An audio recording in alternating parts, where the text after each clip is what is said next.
Police are checking video and forensics to identify the man behind a massive train crash south of Sydney today, a near-fatal collision that they say was no accident. It was apparently caused by a car thief's attempt to also steal a go-kart from a nearby racetrack.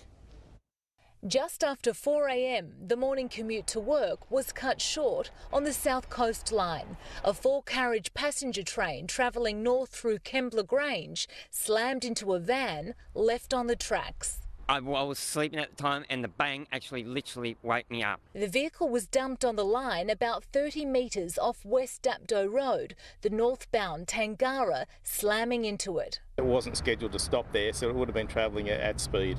The force of the impact so great, it flipped the front carriage, weighing 50 tonnes. The driver trapped inside. It's a miracle someone wasn't killed or at least seriously injured. 11 patients were assessed, 4 taken to hospital, including the train driver and guard. The driver we transported with back injury and abdominal pain. Incredibly, the disaster appears to be the result of a man's attempt to steal a go-kart from a nearby kart raceway. He's used his vehicle to go down the trail line to go pick up the go-kart. He got stuck. Then he's abandoned ship and took off, and train comes along and kapow. The raceway was broken into shortly before the crash. Grabbed the go-kart, dragged it to the train line. Police say the car was stolen from Shellharbour, 17 kilometres south of here. They believe it was deliberately driven onto the tracks and abandoned. A man seen running away. An ultimately futile gamble that put 12 lives at risk. He's ballsed up, messed up, and his vehicle's on the line. Isabel Mullen, 7 News. A strike by Sydney rail workers has failed to cause widespread disruption, with many commuters still working from home. Chris Maher is at Central Station this evening. Chris, it's much quieter than usual there tonight.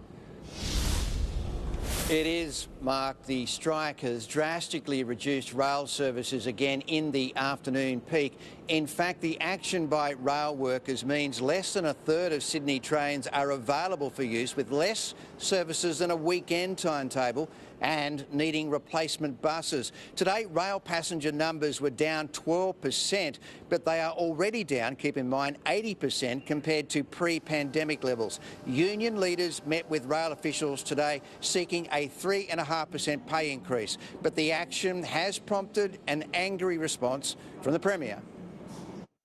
Over the last few months, we've had 250,000 people in New South Wales lose their job and not get paid at all. Apologise again to all those people out on the network today for the inconvenience that they've had to suffer.